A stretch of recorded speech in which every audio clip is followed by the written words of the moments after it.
Bunu keçmişdə danışmışam.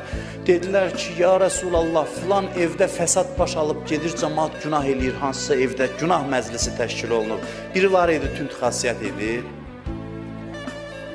Həmişə hər şeyə tünd reaksiya verirdi.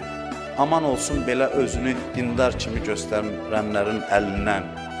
Tez qamçını götürdü ki, gedib indi onları döyəcəm. Həzrət Peyğəmbər dedi ki, əyləş, sən otur sakin. Narahat olma, otur. Əleyhissalama dedi, get gör, nədir bu şikayət edirlər. Necə davransa yaxşı. Həzrəti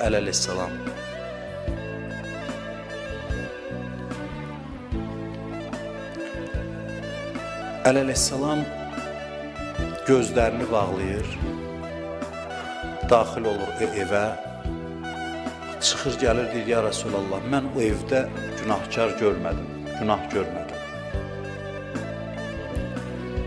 Bu örnəyi təqdim edir bizə.